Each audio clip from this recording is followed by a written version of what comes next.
அதான் இந்த சத்தத்தை இன்னும் ஒரு 4 வருஷம் கழிச்சு போடுவீங்களான்னு பார்க்கணும். தான் மட்டும் இருக்க வேண்டும் நினச்சிக்கிட்டே இருக்கிறார். ஸோ அதனால தான் அவரால் ஒரு லெவலுக்கு மேலே வளர முடியல. குடி செய்வார் கிள்ளை பருவம் மடி செய்து மானம் கருத கெடும் என்றான் வள்ளுவன். குடும்பத்தினுடைய மேன்மைக்காக தொடர்ச்சியாக உழைக்கக்கூடிய ஒரு மனிதன். விபத்தால் விளைந்த சோகம், விபத்தால் விளைந்த சோகம்.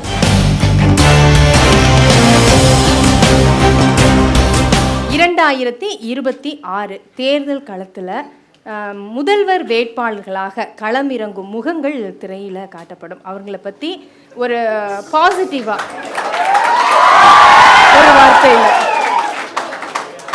அதிமுகவுடைய பொதுச் செயலாளர் திரு எடப்பாடி பழனிசாமி அவர்கள் 4.5 ஆண்டுகள் ஆட்சி செஞ்சுருக்கிறாங்க. ஐயாட்ட எனக்கு ஒரு இது இருக்குது, என்னென்னா அதை எங்களுடைய இறை முருகனுக்கு வந்து விநாயகர் சதுர்த்தி, சரஸ்வதி பூஜை, ஆயுத பூஜை, குருநானக்கு பிறந்த தினம், மகாவீர் ஜெயந்தி, இதுக்கெல்லாம் அரசு பொது விடுமுறை இருக்குது.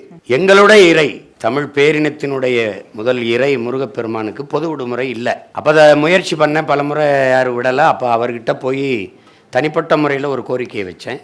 அவருக்கு தெரியல, பொது விடுமுறை இல்லையா தம்பின்னு கேட்டாப்புல. இல்லை விடலை, யாரும் விடலை. அப்போ நம்ம வந்து செய்யலாம், நம்ம செய்வோம் அப்படின்னு சொன்னாங்க.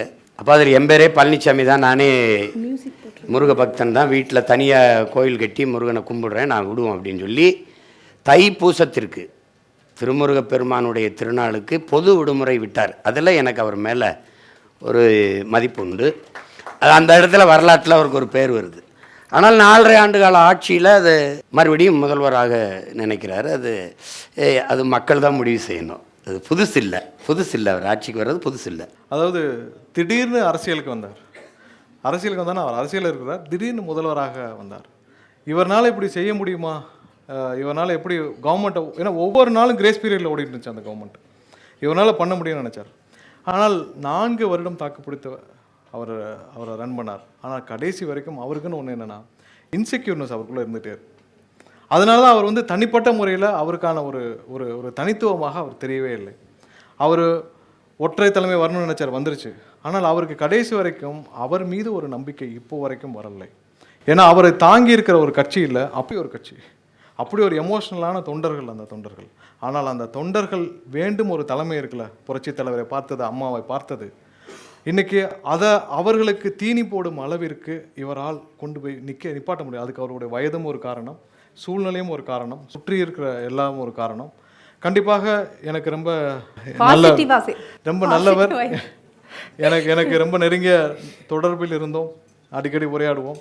பட் என்னென்னா அவருடைய சூழ்நிலை, அதனால் அவருக்கு என்னைக்கும் அண்ணனுக்கு என்னுடைய வாழ்த்துக்கள். பட் என்னென்னா அந்த கட்சியை தீனி போடும் அளவிற்கு அவரால் வர முடியவில்லை. ஆனால் அந்த தொண்டர்கள், அங்கே இருக்கிற நிர்வாகிகள், அவர்களுக்கு வேண்டிய ஒரு தலைமை கிடைக்கலங்கிறது அவருடைய ஏமாற்றம். பட் அண்ணனுக்கு என்னுடைய வாழ்த்துக்கள். இப்போ நான் வாழ்ந்துட்டு இருக்கிற வாழ்க்கையில் பெரும்பகுதி பாசிட்டிவாக அவர் தான் சொல்லிகிட்டு இருக்கிறேன். உண்மையும் கூட. ஒரே வரியில் சொல்லணுன்னா அடுத்த முதலமைச்சர். பெரிய அளவில் முதலமைச்சர்களாக இருந்தவர்களோடு பழகுகிற வாய்ப்பை பெற்றவன் இல்லை நான் பழகிய முதலமைச்சர். ஆனால் ஒரு முதலமைச்சர் இவ்வளோ டவுன் டு எர்த்தாக வந்து ஒருத்தரோடு பேசுவாரா? ஒருவன் உண்மையாலுமே அறிவாளியாக இருந்தால் அந்த அறிவாளியை பார்த்து அச்சப்படுகிற தலைவர்களை நான் பார்த்துருக்கிறேன். ஆனால் அறிவாளிகளை இன்னும் அவர்களுடைய அறிவை கூர்மைப்படுத்த வேண்டும் என்று நினைக்கிற ஒரு தலைவன். நான் ரொம்ப சாதாரணமாக சொல்கிறேன், அதிமுக பிளட்டு. அதனால் அடிப்படை சாதாரண மக்களினுடைய வாழ்வு மேம்படுவதற்கான சிந்தனையிலேயே தன் காலத்தை தொடர்ச்சியாக கரைக்கிறவர். விபத்தால் விளைந்த சோகம், விபத்தால் விளைந்த சோகம். ஜெயலலிதா இறந்து போட்டாங்க, விபத்து வந்துட்டாங்க, அப்படின்னா விபத்தால் விளைந்த சோகம். சரி, அடுத்த படம் திரு மு க ஸ்டாலின் அவர்கள். நீண்ட காலமாக தமிழ்நாட்டின் முதல்வராக இருந்து ஆட்சி செய்த ஐயா கருணாநிதி அவர்களுடைய அன்பு மகன் ஐயா ஸ்டாலின் அவர்கள். அவங்க தனிப்பட்ட முறையில் அவர் மேலே எனக்கு அன்பும் மதிப்பும் உண்டு. கருத்தில் 1000 முரண்கள் எங்கள் 2 பேருக்கு இருந்தாலும் கோட்பாட்டு அளவில் ஒரு தடவை கூட்டத்தில் வெயிலில் மயங்கி விழுந்துட்டேன். அப்போ உடனே எடுத்து என்ன இப்படி பொறுப்பற்றா இருக்கிறது, எனக்கு கொஞ்சம் சாப்பிடாமல் போயிட்டேன், இப்படியா பண்ணிக்கிறது உடம்பு அப்படின்னு அன்போடு கண்டிச்சார். அதுக்கப்புறம் என் தந்தையார் எங்கள் அப்பா இறந்ததுக்கு எடுத்து ரொம்ப ஆறுதல் சொன்னார், வருந்தாதீங்க அப்படின்னு. அந்த மாதிரி அரசியல் கோட்பாடுகளை தாண்டிய மனித உறவை பேணுகிற ஒரு தலைவருங்கிறதுல எனக்கு ரொம்ப மதிப்பு உண்டு. அவரும் 5 ஆண்டுகால ஆட்சியை நிறைவு செய்கிறார். அது ஆட்சியின் சிறப்பு என்னங்கிறத மக்கள் தான் முடிவு செய்யணும், எது சரி தவறுன்னு. அவருக்கும் இது புதிய வாய்ப்பு இல்லை, 26ல் புதிய வாய்ப்பு இல்லை. அதுக்கு முன்னாடி காட்டின ஐயா எடப்பாடி பழனிசாமிக்கு ஒரு புதிய வாய்ப்பு இல்லை. கடுமையாக போராடி அரசியலில் ஒவ்வொரு ஸ்டெப்பையும் வச்சார். என்னன்னா 96 அவர் மேயராக இருந்தாலும் தனியாக சுற்றுவார், ரொம்ப கடுமையாக உழைப்பார். பட் என்னென்னா கடைசி வரைக்கும் அவரால் ஒரு தனித்துவமாக ஒரு ஐக்கான அவர் எப்படி, ஏன்னா அவர் நினைக்கிறது என்னென்னா கலைஞரை போன்று தானும் உருவாக வேண்டும் என்ற அவருடைய ஆசை. அதனால் அவருடைய உடல்நிலையும் ஒரு காரணம். அடுத்தது அவரால் செயல்பட முடியாமல் இருக்கிற சூழ்நிலைகளும் இருக்குது. ஏன்னா அவருடைய குடும்ப சூழ்நிலைகளை எல்லாம் சேர்த்துருக்கு. கண்டிப்பாக அவர் இனிமேல் இந்த வாய்ப்பு, இது மாதிரியான வாய்ப்பு அவர் கிடைக்குமானா கண்டிப்பாக கிடைக்காது. கண்டிப்பாக கிடைக்காது. கிடைத்த வாய்ப்பை அவர் சரியாக முறையாக பயன்படுத்தி, ஏன்னா கலைஞர் எப்படின்னா கிடைக்க வாய்ப்பை கரெக்டாக பயன்படுத்தி, என்றைக்குமே அவர் இருக்கிற காலங்களில் அவருக்கு ரொம்ப கஷ்டப்பட்டு தான் வாய்ப்பு கொடுத்தார். ஏன்னா அவர் ஃபஸ்ட்டு ஒரு பெரிய ஐக்கான் ஆகி தலைவரான பிறகு அந்த கான்ஃபிடன்ட் வந்த பிறகு மற்றவங்க வளர்த்து விட்டார். ஸோ கண்டிப்பாக இவரால் திரும்ப இந்த வாய்ப்புகள் கிடைக்காது. பட் என்னதாலும் மீண்டும் ஒரு வாழ்த்துக்கள். குடி செய்வார் கிள்ளை பருவம் மடி செய்து மானம் கருத கெடும் என்றான் வள்ளுவன்.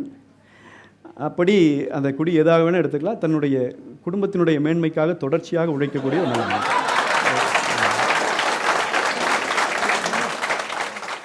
உழைப்பால் உயர்ந்த சிகரம்.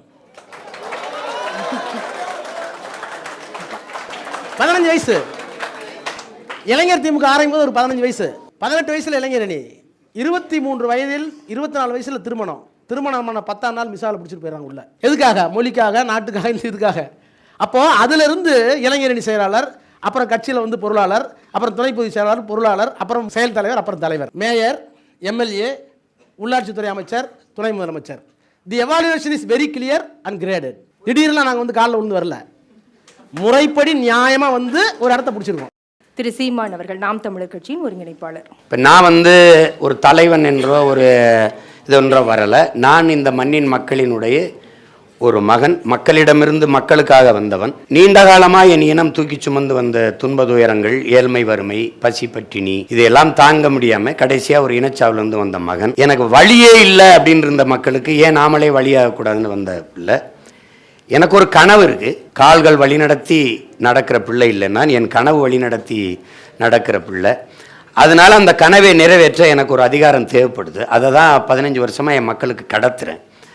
அது சென்று சேர்ந்தவர்கள், என் உணவில் உறைந்து நின்றவர்கள் எனக்கு வாக்கு செலுத்தி 3வது அங்கீகாரம் பெற்ற பெரிய கட்சியாக உயர்த்தியிருக்கிறாங்க. அங்கீகாரம் பெற்ற கட்சியாக வந்தது நாளைக்கு அதிகாரம் பெற்ற கட்சியாக வர ரொம்ப நாள் ஆயிராது. அந்த நம்பிக்கையோடு தொடர்ந்து களத்தில் நிற்கிறேன். எனக்கு கற்பித்த என் தலைவன், நல்லவர்கள் கூட தோற்றதாக வரலாற்றில் செய்தி இருக்கு, நம்பிக்கை கொண்டவன் தோற்றதாக செய்தி இல்லை, இன்னி போ என்று அனுப்புனார்.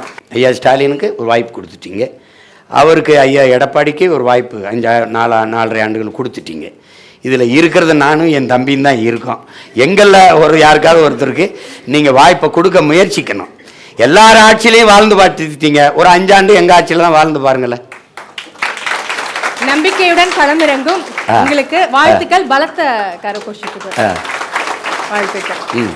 ஆமாம், 2008 நெய்வேலி போராட்டத்தில் இவருடைய பேச்சை பார்த்து ரொம்ப ரசித்த ஒருவர்கள் இவரும், அண்ணன் சீமான் அவர்களும் அமீர் அவருடைய பேச்சையும் பார்த்து ரசித்த ஒருவர்கள் நாங்கள். அப்போ தான் நாங்களாம் அரசியலுக்குலாம் வரணும்னு சொல்லி எல்லாம் தடப்படணும்னு கிளம்பி வந்தோம். இவருக்கும் என்னென்னா தான் மட்டும் இருக்க வேண்டும்னு நினச்சிக்கிட்டே இருக்கிறார். ஸோ அதனால தான் அவரால் ஒரு லெவலுக்கு மேலே வளர முடியல. இன்னொன்று, ஒவ்வொரு இடத்திலும் அவருடைய நிலைப்பாடு இருக்குல்ல, இன்றைக்கி ஒன்று பேசுகிறார், நாளைக்கு பெரியார் வேணும், இன்றைக்கி பெரியார் வேண்டாம். அது ஒரு கட்சியிலையும் ஒரு தலைவருக்குமான ஒரு இடத்துல இருக்காது. இன்றைக்கி ஒரு கட்சியை ஆதரிக்கிறார், இன்றைக்கு ஒரு கட்சியை எதிர்க்கிறார், இன்றைக்கி ஒரு தலைவரை எதிர்க்கிறார், நாளைக்கு அவரை ஆதரிக்கிறார். நிலைப்பாடுகள் மாற மாற அவரை நம்பி போனவர்கள் அவரை விட்டு சென்று கொண்டே இருப்பார். அதனால தான் அவர் 15 வருடம் ஆனாலும் அவரால் நிலையாக போய் சேர முடியல. ஏன்னா அவருடைய பார்வை அவருக்கு தெளிவில்லை. இன்றைக்கி என்ன சூழ்நிலைக்கு எங்கே ஓடுறோ அது ஓட்டமாக நீரோட்டமாக போய்கிட்டு இருக்கிறார். கண்டிப்பாக அவர் இதற்கு மேலே அடுத்த ஸ்டேஜ் போக முடியும்னா கண்டிப்பாக உங்களுக்கே தெரியும் அதோடைய எண்ட் ரிசல்ட் இனி வரும் என்னவாக இருக்கும்னு சொல்லிட்டு. அவருடைய பேச்சுக்கள் மட்டும்தான் அவருக்கு ஒரு பெரிய பாசிட்டிவ். கண்டிப்பாக அண்ணனுக்கு சீமான் அவர்களுக்கு என்னுடைய வாழ்த்துக்கள். எங்கள் அண்ணன் இல்லை சரி, நான் சொல்கிறேன், உண்மையே சொல்லுவேங்க. நான் என்னுடைய வாழ்க்கையில் ஒரு நாங்களும் அந்த கல்லூரி ஆசிரியராக சேர்ந்த காலங்கள் ரொம்ப இளமையோட ஒரு மிகப்பெரிய புரட்சிகரமான மாற்றத்தை தமிழ் மண்ணில் விதைத்துவிட முடியும் என்கிற நம்பிக்கையோடு நாங்கள் எல்லாம் களத்துக்கு வந்தபோது அதே உணர்வெழுச்சியோடு எங்களை எல்லாம் வழிநடத்திய அன்றைக்கு ஒரு ஆகச்சிறந்த தமிழ் மண்ணினுடைய ஒரு போராளியாக ஒரு சமகாலத்தினுடைய கழகக்காரனாக தன்னை அடையாளப்படுத்தி அரசியல் களத்திற்கு வந்தவர். இந்த களம் அவருக்கு வசப்படவில்லை என்பதில் எனக்கும் வருத்தம் உண்டு. முரண்பாடுகளின் மொத்த தொகுப்பு. அவரே இப்படி பேசுவார், அப்புறம் அவரே இப்படி பேசுவார். முரண்பாடுகளின் மொத்த தொகுப்பு. தமிழக வெற்றி கழகத்தின் தலைவர் திரு விஜய் அவர்கள். அதான் இந்த சத்தத்தை இன்னும் ஒரு 4 வருஷம் கழிச்சு போடுவீங்களான்னு பார்க்கணும்.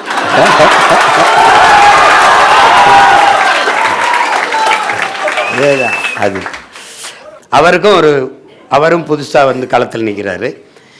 இப்போ அவர் இதில் யார் சொல்கிற கருத்துக்கள், யார் வந்தால் நாடு மக்களும் நல்லா இருக்க முடியும், நிம்மதியாக இருக்க முடியும், எது சரி என்பதை தேர்வு செய்கிற அந்த முடிவு மக்கள் கையில் தான் இருக்குது. நம்ம வந்து இது நீங்கள் செய்யுங்க அதை செய்யுங்கன்னு சொல்ல முடியாது. என்னதான் இலையில சாப்பாடு பரிமாறினாலும் எதை சாப்பிடணும் எதை நிராகரிக்கணும் முடிவெடுக்கிறது சாப்பிட்றது தான் முடிவெடுக்கணும். அப்போது புதிதாக களத்தில் நிற்கிறது, எந்த பொறுப்புக்கும் வராமல் இருக்கிறது நானும் அவரும் தான். அவர் தம்பி புதுசாக வராரு, நான் 15 ஆண்டுகளாக அந்த களத்தில் 10 ஆண்டுகளாக தேர்தல் களத்தில் நிற்கிறேன். 15 ஆண்டுகள் ஆயிடுச்சு. 2016 வந்து இப்போ 26 10 ஆண்டுகள் தொடங்குது. இந்த தேர்தலில் பொது தேர்தலில் நிற்கிறோம். அவர் முதலாக தேர்தலை எதிர்கொள்கிறார். இதில் யார் வந்தால் சிறப்பாக இருக்குங்கிறத என் அன்பு மக்கள் தான் முடிவு. நாங்கள் 2 பேரும் தான் புதியவர்கள். எங்களுக்கு தான் நீங்கள் வாய்ப்பு தந்து பார்க்கணும். ஏற்கனவே ஒரு ஆட்சியில் அந்த ஆட்சி நல்லா இருக்கு தொடரணும்னு வாய்ப்பு அளிச்சிங்கன்னா அதை வரவேற்போம். அது ஒன்றும் பண்ண முடியாது. இல்லை இதை மாற்றணும்னு நினச்சிங்கன்னா வாய்ப்பாக நானும் என் தம்பியும் தான் இருக்கோம். அதில் நீங்கள் எங்களில் தான் யாராவது ஒருத்தரை தேர்வு செய்யணும். அவர் வெற்றியும் எனக்கு மகிழ்ச்சியாக இருக்கும், என் வெற்றியும் அவருக்கு மகிழ்ச்சியாக இருக்கும். ஏன்னா நான் வந்து நாட்டை இதுவரைக்கும் இருந்த ஆட்சி அளவுக்கு கேவலமாக ஆட்சி செய்கிற பிள்ளைகள் இல்லை. இதை விட ஆகச்சிறந்த ஆட்சியை கொடுக்கணும்னு ஒரு கனவோடு இருக்கிற பிள்ளைகள். அது எது சரியாக இருக்கோ அதை நீங்கள் முடிவெடுங்க. என்னைக்கும் ஒரு நல்லவர் அரசியலில் நான் என்னுடைய வாழ்நாளில் பார்த்தது கிடையாது. எல்லாம் ஆப்பர்ச்சுனிட்டியாக தான் பார்ப்பாங்க. எல்லாம் அரசியல் ஆப்பர்ச்சுனிட்டியாக தான் பார்ப்பாங்க. இது மக்களுக்கா இல்லை ஆப்பர்ச்சுனிட்டினா அரசியல் ஆப்பர்ச்சுனிட்டி தான் ஃபஸ்ட்டு, மக்களுக்கானது கடைசியாக இருக்குது. இதுதான் இன்றைக்கி நாங்கள் கடந்து வந்த அரசியல்வாதிகள். நான் பார்த்தவரை ஒரு நல்லவர் அரசியலுக்கு வந்தார் என்றால் அது அண்ணன் விஜய் அவர்கள் மட்டும்தான். ஏன்னா அவருக்கு எந்த சிந்தனையும் கிடையாது, அவருக்கு காம்ப்ரமைஸ் பண்ண வேண்டிய அவசியமும் கிடையாது. அதை பற்றி அவர் துளியும் யோசிக்கவில்லை. இதெல்லாம் காம்ப்ரமைஸ் பண்ணிட்டு போகணுமா வேண்டாம், இதை நெகட்டிவாக பண்ணணுமா வேண்டாம். ஒரு நபர் வந்து 1% கூட நெகட்டிவிட்டி இல்லாத நபர் நான் அண்ணன் விஜய் அவரோட தான் பார்த்தேன். நான் நிறைய பெரிய தலைவரோட பேசிகிட்டு இருக்க சொல்லுவாங்க, காமராஜர் இன்னொரு 4-5 வருஷம் 63க்கு அப்புறம் ஒரு 4-5 வருஷம் எக்ஸ்ட்ராவாக இருந்திருந்தா தமிழகத்துக்கு நிறைய விஷயங்கள், இப்போ நிறைய நிறுவனங்கள் எனக்கு இருக்கிற சேலம் உருக்காலையிலேருந்து நிறைய டேம் அவர் கொண்டு வந்ததான். அது மாதிரி ஒவ்வொரு காலகட்டத்தில் நம்ம என்ன யோசிச்சோமோ 30 வருடம் கழிச்சு மக்களை நேசிக்கும் ஒரு தலைவர் வந்திருக்கிறார்.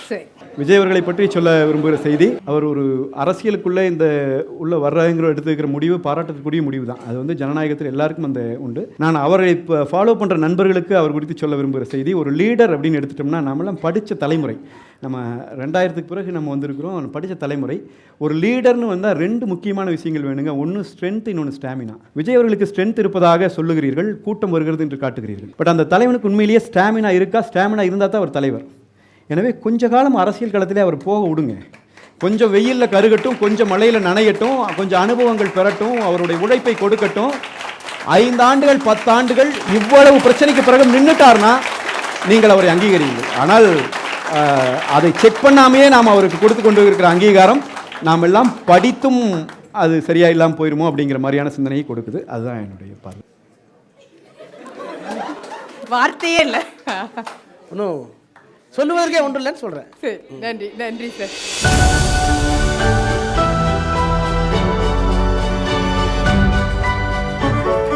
மின்னம்பலம்.com தமிழின் முதல் மொபைல் பத்திரிகை.